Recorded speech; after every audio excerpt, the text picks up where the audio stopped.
Hello, everybody. Have you ever said to yourself, I'm done with toxic relationships. I can't live like this anymore, you cry. But then one toxic partner leads to another and another, and then more years go past, and suddenly a decade has slipped by, and you're wondering why you're still stuck in this romantic Groundhog Day hell.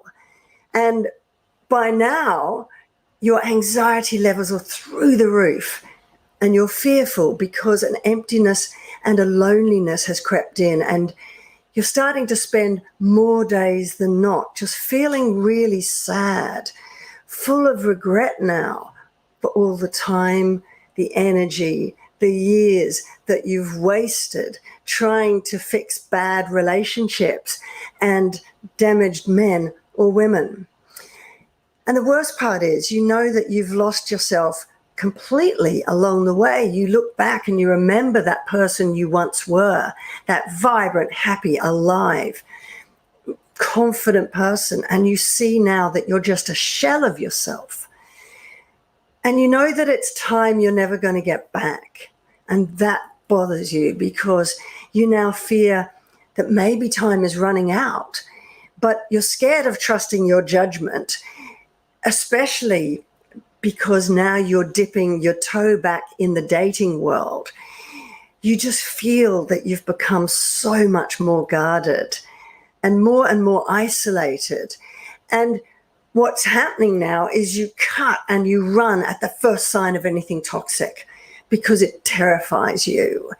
But there's a part of you that's not so sure if maybe that's in your head, that fear that somebody's toxic.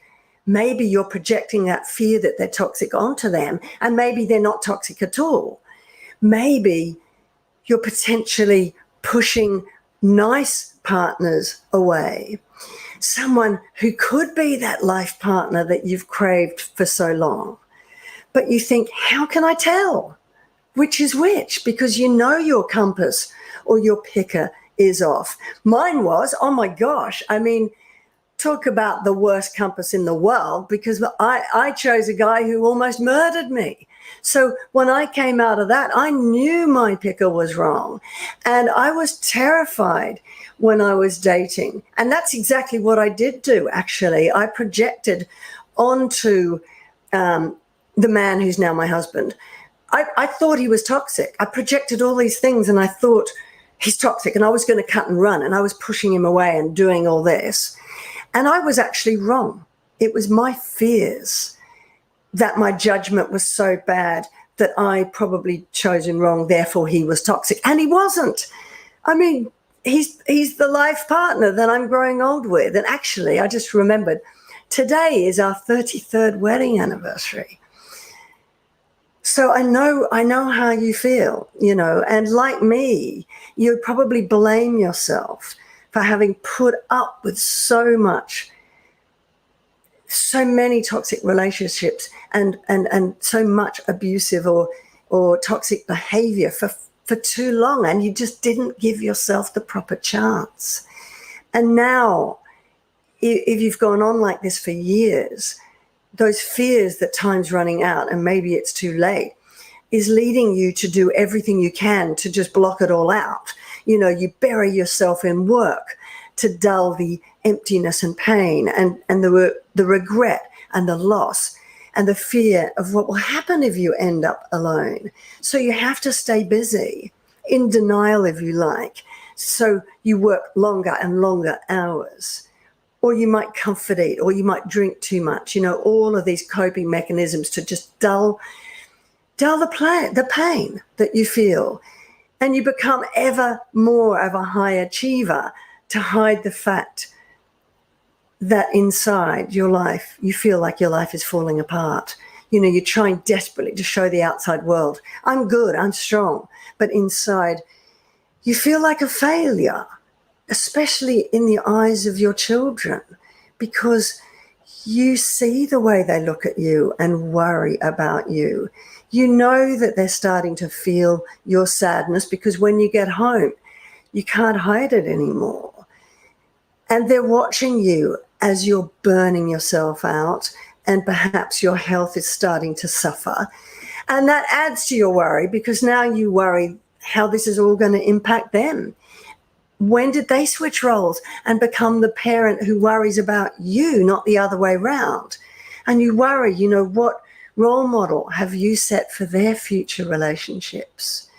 And how much longer can you go on like this, you think to yourself?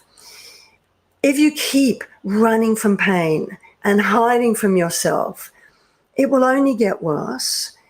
And throwing yourself into work, it works.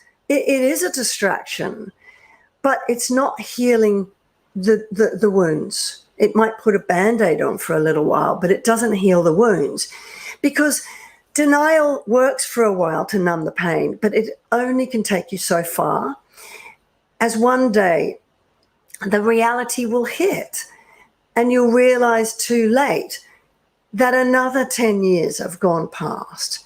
And then you'll have even more regret and loss over the years, the energy, the time you've wasted.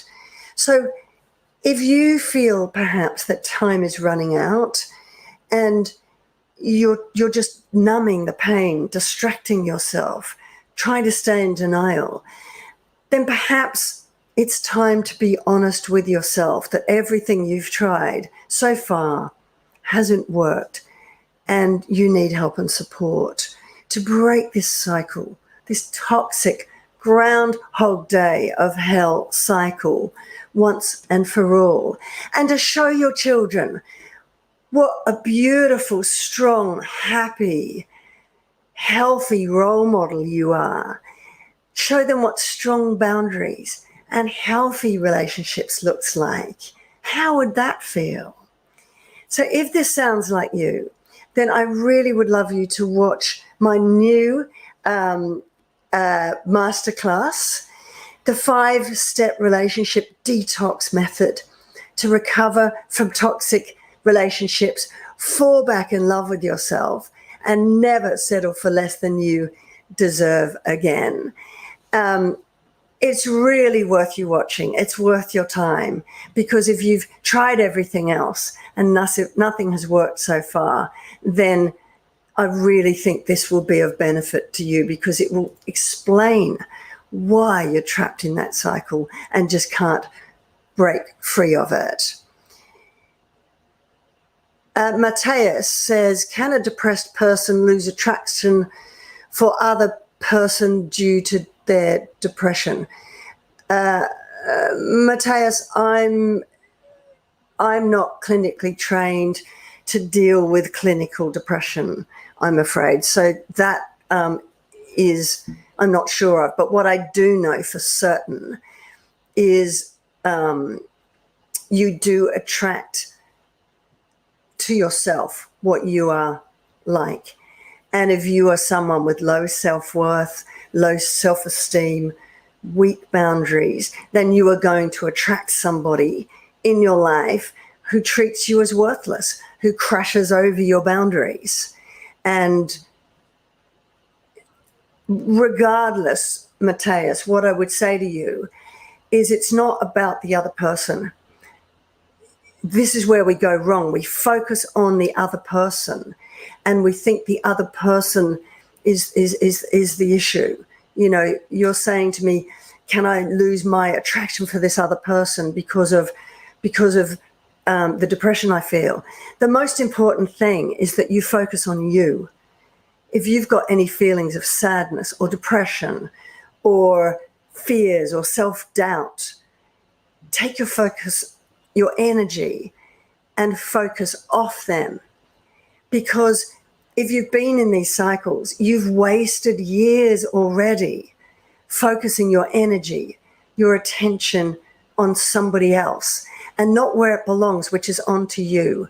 Your needs are the most important thing of all. And if you can focus on healing those deep wounds within you, then not only and become the strongest, most confident, most aligned, most certain empowered person you can possibly be, well, then everything around you will change. Who you attract, who you are attracted to, and you will only ever then start to bring healthy relationships into your life. So I hope that makes sense. It's all about you, not them.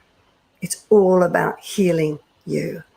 So watch my masterclass. I've put the link in the description below, and let me know what you think of it and how it benefits you, and share it if it does with anyone you think it might help. So I hope that's helpful. And if it sounds like you, then please do watch that webinar. I know it will be the best 45 minutes that you can spend to really explain to you why you're stuck in that romantic Groundhog Day hell and how you can start to break that cycle. Anyway, look forward to seeing you in my next video. Thanks for joining me. I can see Ryan, Matthias, Tammy. Hello, my beautiful Tammy. Tammy is one of my gorgeous clients who is having the most dramatic transformation, and I'm so proud of you, Tammy. All right, lots of love, everybody, and I'll see you in my next video. Bye for now.